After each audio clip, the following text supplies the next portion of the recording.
Imran Khan fail हो गए हैं। पाकिस्तान में कोरोना की घटनाएं बढ़ गई हैं। पाकिस्तान में बलूचिस्तान को अलग कर दिया जाए। पाकिस्तान में, अरे हमें क्या लेना देना पाकिस्तान से, भाड़ में जाए पाकिस्तान। हमें हमारे देश से लेना देना है। हमारी आर्थिक स्थिति कितनी अच्छी है इसके बारे में बात करो। कोरोना से हमारे देश में कितना जो है संकट से उभर पा रहे हैं इस बारे में बात करो। हमारे यहाँ कितनी पीपीई आई है उसके बारे में बात करो। बहुजन मीडिया ही आपकी मीडिया है, इसे मजबूत बनाना आपका कर्तव्य है।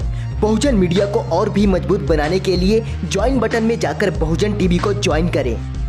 कि कोरोना काल में जहां जिंदगी मौत का सवाल खड़ा हो गया, कोरोना काल में जहां लोगों की जीवन दुर्भर हो चुका है, जहां जीवन जैसे समाप्ति की ओर अग्रसर हो रहा है, मुझे तो कई बार ऐसा लगता है कि कहीं ऐसा ना हो वो दिन भी हमें देखना पड़े कि मैं अपने घर की लॉबी से झांक रहा हूँ, पड़ोसी के यहाँ कोरोना से मौत हो रही है और मैं कुछ भी ना कर पाऊंगा।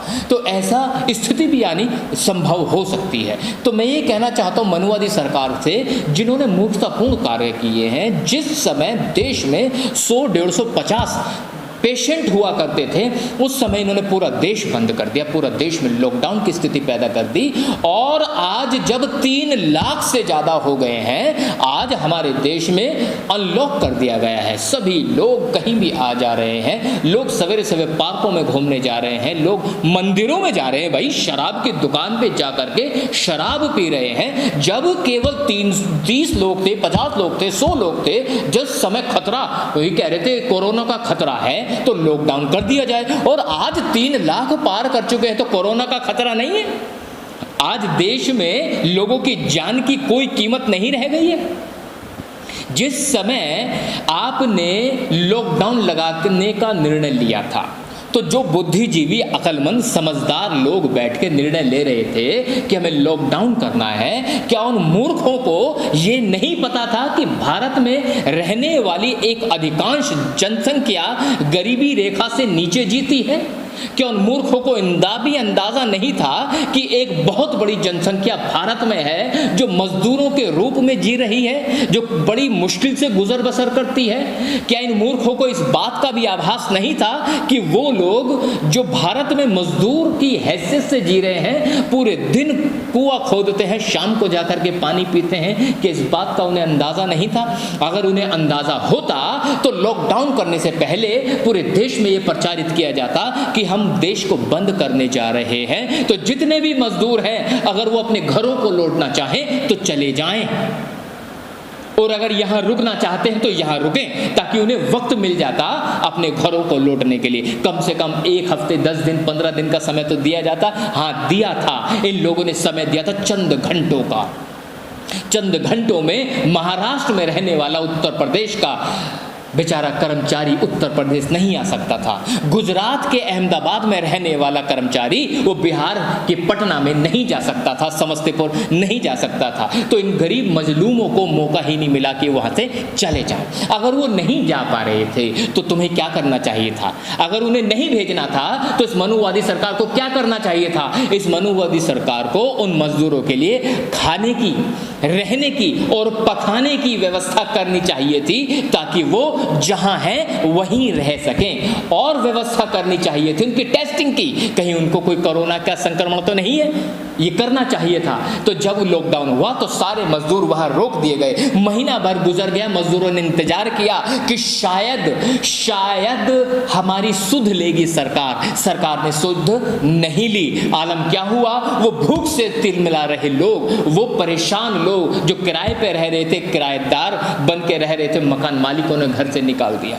जिन व्यापारियों के यहाँ नौकरी करते थे, उन व्यापारियों ने पैसे दिए बगैर उन्हें नौकरी से निकाल दिया। ना उनके पास घर था, उनके पास रहने के लिए केवल सड़क थी और सर छुपाने के लिए खुला आसमान था। तो वो सड़कों पर आ गए, भूखे पेट सड़कों पर आ गए। भारत में रहने वाली जनता ने जितना हो सका अपनी तरफ से खाने की व्यवस्था करवाई, लेकिन उसके बावजूद भी मजदूरों को जो राहत सरकार की तरफ से मिलनी चाहिए थी वो राहत नहीं मिलती। अंततः क्या हुआ? वो सारे लोग इकट्ठे हो गए और अपने घर जाने के लिए कहने लगे। ऐसे में भी सरकार को क्या करना चाहिए था? सरकार को या तो उन्हें अपने घर भेज देना चाहिए था उसी समय। I am talking about at the time of very beginning of the lockdown, मैं बिगिनिंग की बात कर रहा हूं। तो उसी समय या तो इन्हें घर रोक देना चाहिए था, जहां हो तुम वहीं रहो, तुम्हारे खाने की, रहने की, पकाने की व्यवस्था की जाएगी। लेकिन अगर उन्हें नहीं रोकना था तो उन्हें वहीं वापस भेज देना चाहिए था, उनकी टेस्टिंग करा लेनी चाहिए थी। लेकिन सरकार ने ऐसा नहीं किया। सरकार ने ना तो उन्हें वापस भेजा, ना उनकी टेस्टिंग की व्यवस्था करवाई, और ना ही उनके लिए रहने की, खाने की, पकाने की व्यवस्था करवाई। परिणाम क्या हुआ? मजदूर फिर शांत हो गए। फिर महीना बीता, अब उसके बाद मजदूरों से नहीं रहा गया। मजदूर परेशान हो गए, गर्मी बढ़ती जा रही थी, भूख साथ नहीं दे रही थी, चेहरा, हाथ पैर कमज़ोर होते जा रहे थे क्योंकि खाने की व्यवस्था नहीं हो पा रही थी, घर नहीं मिल पा रहा था। तो वे बेचारे बेघर लोग पैदल हजारों किलोमीटर अपने घरों को जाने के लिए तैयार हो गए और चल पड़े पैदल। आलम यह हो गया कि सड़क पर ही प्रसव देखना पड़ा। आलम यह हो गया कि एक जगह बैल लगा है तो बैल की दूसरी तरफ इंसान लगा है और अपने परिवार की गाड़ी को खींच कर ले जा रहा था। आलम यह हो गया कि एक बेटी अपने बाप को साइकिल पे बैठा कर ही ले जा रही थी। और आलम यह हो गया कि रिक्शा चलाते हुए लोग अपने घरों की तरफ लौटने लगे। तब कहीं जाकर के इस मनुवादी सरकार को थोड़ी सी शर्म आई। जब शर्म आई तब तक देर हो चुकी थी, तब तक कोरोना अपने पैर पसार चुका था, तब तक कोरोना का संक्रमण बढ़ चुका था। तब कहीं जाकर इन लोगों ने जो है ट्रेन की व्यवस्था करवाई, और ट्रेन भी बड़ी चमत्कारी लगाई। जाना था जापान, पहुंच गए चीन, इस वाली ऐसी ट्रेनें लगाई। जिन्हें जाना तो कहीं और था वो पहुंच गए समस्तीपुर, जाना था समस्तीपुर तो पहुंच गए कहीं और। तो ऐसी ट्रेन की व्यवस्था करे तो मूर्ख हो, पागल हो, बेवकूफ़ हो, मूर्ख हो। और फिर कहीं जाके इन्होंने बस भी की व्यवस्था करवाई, तब कहीं जाकर के मजदूर अपने घर पहुंचे। तो इस मामले में क्या हुआ? तब तक कोरोना अपना विकराल रूप धारण कर चुका था। ऐसे में जो कोरोना ने तांडव करना शुरू किया तो आज आलम यह है कि 3 लाख के पार जो है हमारे पेशेंट हो गए। और केवल एक समस्या और भी है, वो लोग जो क्वारंटीन कर दिए गए हैं, क्वारंटीन किए गए लोगों को ऐसा नहीं उन्हें इलाज दिया जा रहा बहुत बढ़िया, उन्हें 14 दिन के लिए समाज से काटकर एक तरफ रख दिया गया है। बचेंगे बचेंगे, जिंदा रहेंगे जिंदा रह जाएंगे। बहुत अच्छा ट्रीटमेंट नहीं है। और मज़े की बात यह है, भारत सरकार ने शुरुआती दौर में ही ना तो पर्सनल प्रोटेक्टिव इक्विपमेंट की व्यवस्था करवाई, और ना ही उन्होंने डॉक्टर्स के लिए व्यवस्था करवाई अच्छी, ना ही कोरोना योद्धाओं के लिए कोई व्यवस्था उन्होंने करवाई, और ना ही उन्होंने वेंटिलेटर्स की व्यवस्था करवाई। आज आलम देख लो, महाराष्ट्र में भाई साहब मारामारी हो रही है, बेड नहीं मिल रहे, वेंटिलेटर नहीं मिल रहे, और ये स्थिति अब दिल्ली में भी होने वाली है। तो देश में बड़ी स्थिति खराब है। और इतनी खराब स्थिति में भी बीजेपी सरकार के केंद्रीय मंत्री अमित शाह बिहार में डिजिटल रैली करने से नहीं चूके। 72,000 LED स्क्रीन्स लगाई गई। अरे मान्यवर, 72,000 LED स्क्रीन लगाने में तुमने करोड़ों खर्च कर दिए। एक करोड़ों खर्च तुम कर सकते थे उस समय जब मजदूरों को घर भेजा जाना था। पहली बारी में घर को भेज देते उनको, क्या दिक्कत हो जाती है ना? क्योंकि राजनीति चमकानी है ना, क्योंकि बिहार में चुनाव होने वाले हैं, फिर बंगाल में भी चुनाव होने वाले हैं। चुनावों का भी तो लिवरेज लेना है। और कोरोना की आड़ में रिजर्वेशन को भी धराशायी कर दिया इन लोगों ने, कोरोना की आड़ में, है ना? क्या किया? शोषित पीड़ित दबे कुचले समाज के लोगों को जो रिजर्वेशन दिया जा रहा था, वो कोरोना की आड़ में सुप्रीम कोर्ट से आदेश दिलवाया कि SC ST में क्रीमी लेयर लगाई जाए, SC ST की जातियों की लिस्ट फिर से बनाई जाए, और कब तक आरक्षण दिया जाना है इसकी भी जो है एक तिथि निर्धारित की जाए। और अब एक और फरमान दे दिया कि जो है आरक्षण जो है मौलिक अधिकार नहीं है। तो मतलब ये क्या हो रहा है? ये राजनीति कोरोना की आड़ में ये हो रही है। कोरोना की आड़ में बीजेपी सरकार दबा के बैटिंग कर रही है, खुल के बैटिंग कर रही है, और उनके द्वारा मारे गए शॉट सीधे चौके और छक्के जा रहे हैं। और ऐसे में अगर कोई प्रभावित हो रहा है तो केवल और केवल शोषित पीड़ित दबे कुचले समाज के लोग और मुस्लिम समाज के लोग प्रभावित हो रहे हैं। तो ऐसे में राजनीति ज़्यादा चरम सीमा पर है, कोरोना की तरफ सरकार का ध्यान नहीं है। सर, आपने अभी ट्रेनों की बात करी, जो श्रमिक ट्रेन थी वो तो रास्ता भटक रही थी, लेकिन जो राजधानी ट्रेन थी वो तो सही समय पर सही जगह जा रही थी सर, ऐसा क्यों? हाँ, बिल्कुल सही कहा आपने। जो राजधानी ट्रेन थी वो सही समय पर सही जगह पहुंच रही थी, ये तो अच्छी बात है अगर पहुंच रही थी। लेकिन फिर उनमें यहाँ एक बात और मैं कहना चाहूँगा, बड़ी अटपटी हो सकता है मेरी बात से आप लोग सहमति व्यक्त करें या ना करें, लेकिन बात मैं ज़रूर कहूँगा। कोरोना काल में अमीरों को ज़्यादा तरजीह दी गई है, गरीबों को तरजीह नहीं दी गई है। जो अमीर बाप की औलाद राजस्थान में पढ़ने के लिए गए थे तो उनके लिए एसी वाली बसों का इस्तेमाल किया गया था, उन्हें तुरंत पहुंचा दिया गया उनके घरों पर। लेकिन वो गरीब श्रमिक जो था उनकी ट्रेन भी भटक रही हैं, उनकी जो बसें थी वो भी रोडवेज वाली थी। राजधानी में सफ़र करने वाले लोग कहाँ हैं बेचारे? ये तो श्रमिक जो थे उनके पास तो टिकट लेने के भी पैसे नहीं थे, राजधानी का भाड़ा तो तब लेते। तो जो अमीर लोग हैं, अमीरों के लिए पूरी सुविधा थी, लेकिन गरीबों की तरफ इस सरकार का बिल्कुल ध्यान नहीं था। तो पहली बार मैंने अपने जीवन काल में देखा है कि अमीरी और गरीबी के आधार पर भी भेदभाव मनुवादी सरकार करती है। लेकिन मोदी जी तो कहते हैं मैं गरीबों का प्रधानमंत्री हूँ, गरीब घर से आया हूँ, फकीर हूँ, झोला उठाकर चलूँगा, जो लोग हवाई चप्पलों में उनका हवाई जहाज से मैं बैठाना चाहता हूँ। लेकिन इस लॉकडाउन में तो असलियत सामने आ गई। बिल्कुल सत्य कहा आपने, उनकी असलियत सामने आ गई है। एक बार क्या हुआ, एक सियार जा रहा था और सियार अचानक एक ड्रम में गिर पड़ा। ड्रम में भरा हुआ था रंग, किसी तरह उसने अपने आप को बाहर निकाला और बाहर आया, जंगल में गया तो लाल रंग का सियार आ गया और वहाँ पर वो सारे जानवरों को डराने लगा। मैं जंगल का राजा हूँ, मैं, क्योंकि विचित्र दिखाई दे रहा था, सबसे अलग दिखाई दे रहा था, सो सारे जानवर डर गए, यार ये कौन सा जानवर आ गया। तो सारे जानवर इकट्ठे हो गए, शेर के पास गए, देखो महाराज अभी तक तो आप ही राजा थे, एक नया बड़ा विचित्र जानवर आ गया है, वो हम सबको डरा रहा है, हम सबको मार के खा जाएगा। तो अचानक क्या हुआ, बारिश हो गई। जैसे बारिश हुई तो रंग सारा उतर गया, तो निकला सियार का सियार। तो उसी तरह से कोरोना काल में सारा रंग उतर गया इनका। तो रंग उतरते जो सियार था वो सियार ही दिखाई दे रहा है। जो अपने आप को शेर प्रदर्शित कर रहा था वो एक्चुअली शेर नहीं था, वो सियार था। वो उसे गरीबों की चिंता ना तो पहले कभी थी, ना गरीबों की चिंता आज है उसे। ये तो पूंजीवादी प्रधानमंत्री है। आप देखो ना, इस व्यक्ति ने आकर के देश में गरीबों के लिए काम करने के बजाय अमीरों के लिए काम किया है। मुकेश अंबानी की रिलायंस कंपनी को इस आदमी ने रिलायंस इंस्टीट्यूट नाम की कंपनी के नाम पर, जो है ही नहीं, पेपर पर ही है केवल, उसे 3000 करोड़ का अनुदान दे दिया। इन्होंने 2014 में प्रधानमंत्री बनते 2.5 लाख करोड़ रुपए का कर्जा अडानी को दिया। यही वो प्रधानमंत्री है जिसने राफेल बनाने का ऑर्डर अनिल अंबानी की कंपनी को दिया। अनिल अंबानी के बाप ने कभी राफेल नहीं बनाया, उसकी कोई कैसी कंपनी नहीं थी, उसके बावजूद भी ठेका राफेल बनाने का हिंदुस्तान एरोनॉटिक लिमिटेड को देने की बजाय इन्होंने अनिल अंबानी को दिया। तो मतलब पूंजीवाद की तरफ इनका रुझान है। इन्होंने इंडियन रेलवेज को प्राइवेट कर दिया। इन्होंने दुनिया भर की सरकार, 23 कंपनियां भारत सरकार की जो बेच दी गई हैं।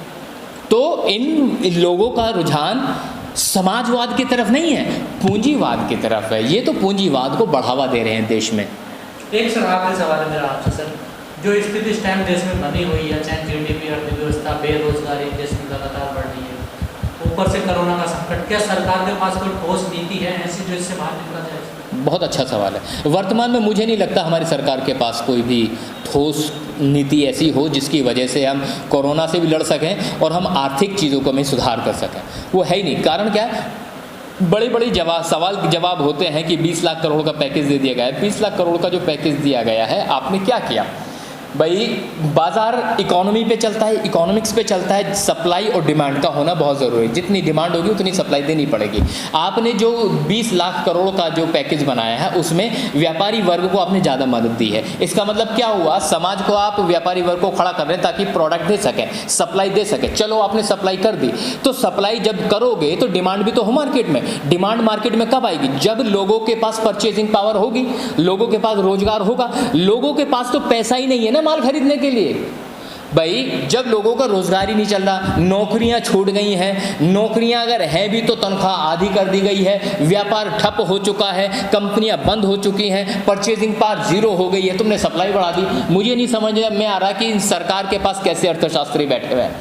इन्हें जो है सोचना समझना चाहिए, इनके अर्थशास्त्री खराब हैं, उनका जो मस्तिष्क है उस दिशा में काम नहीं कर पा रहा है। तो मैं निवेदन करूंगा इस सरकार से भी कि जो है अच्छे अर्थशास्त्रियों की सलाह लें ताकि इस देश को बचाया जा सके। अन्यथा आर्थिक क्षेत्र में हम लोग पिछड़ गए हैं, स्वास्थ्य के क्षेत्र में हम लोग पिछड़ गए हैं, कृषि हमारी थोड़ी ठीक होने वाली थी लेकिन उसमें भी जो है आपने बाजार मूल्य बहुत अच्छा निर्धारित नहीं किया। आपने यूरिया की कीमत बढ़ा दी है, आपने इंसेक्टिसाइड की कीमत बढ़ा दी है, आपने पेस्टिसाइड की कीमत बढ़ा दी है, आपने DAP की कीमत बढ़ा दी है। किसान वहाँ पर मारा गया है, मजदूरों के रोजगार समाप्त हो गए तो मजदूर वहाँ पर मारे गए हैं।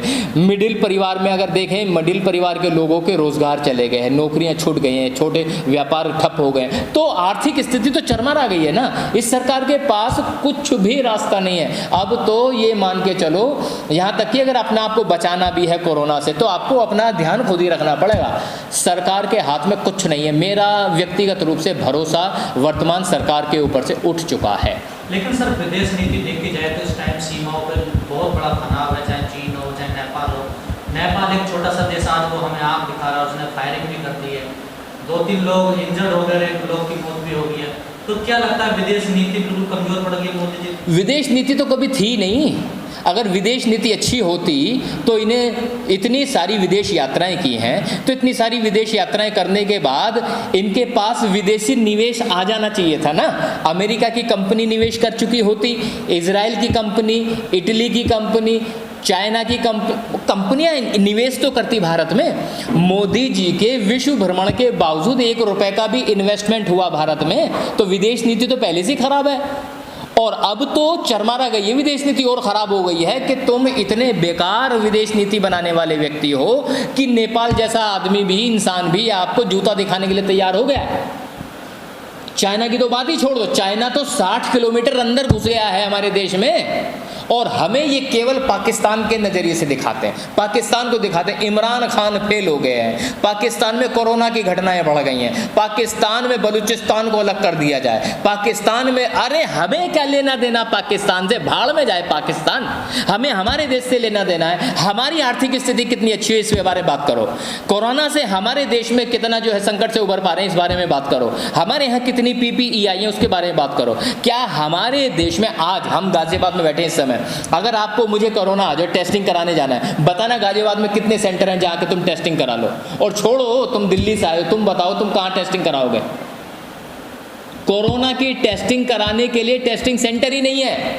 आपको केवल और केवल निर्भर लेना पड़ेगा सरकारी अस्पतालों के ऊपर, और वहाँ बड़ी भारी मात्रा में भीड़ है वहाँ पर, तो आम जनता को तो आने वाले समय में इलाज भी नहीं मिलेगा। लेकिन सर, मीडिया तो बड़ा डंका पीटती है कि विश्व स्तर के नेता बन गए मोदी जी, दुनिया में डंका बज रहा है। हाँ देखो कितना बड़ा डंका, 3 लाख पार हो गए। 3 लाख पार कराने वाला 4थे स्थान पर आ गए हैं ना हम लोग पूरी दुनिया में। तो इतना बड़ा डंका बजा तो दिया। केवल और केवल गाल बजाई करने से, अब मैं एक बात शुरू तो मैं कहता हूँ, अपने घर पे एक एक्सपेरिमेंट करना, 2 टीन के डब्बे लेना, एक टीन के डब्बे में भरना 2-2 हज़ार के 4 नोट, और एक टीन के डब्बे में भरना 10-10 रुपए के 4 सिक्के, और फिर दोनों बजाना। आवाज़ किस में आएगी? जहाँ 10-10 रुपए के सिक्के पड़े हुए हैं, जहाँ 2-2 हज़ार के नोट पड़े हुए हैं वहाँ आवाज़ नहीं आएगी। इसका मतलब क्या होता है? जब आपके अंदर वैल्यूज़ नहीं होती, जब आपके अंदर दम नहीं होता, तो आपको आवाज़ करना है। थोता चना बाजे घना, तो आपको आवाज़ करेंगे। आवाज़ कर रहे हैं ना ये मीडिया के माध्यम से, और जिसमें दम होता है ना उसकी तो आवाज़ भी नहीं आती, वो केवल अपना काम करता है, क्योंकि उसमें वैल्यू है, और यहाँ वैल्यू ही मिसिंग है। ये झूठे लोग हैं, और झूठ पर कब तक चलेंगे? EVM के सहारे सरकार बना रखी है, लेकिन एक दिन पर्दा हटेगा और चीज़ें साफ दिखाई देंगी। बहुजन समाज से जुड़ी हर खबर को देखने के लिए बहुजन TV को लाइक कीजिए, सब्सक्राइब कीजिए और शेयर कीजिए।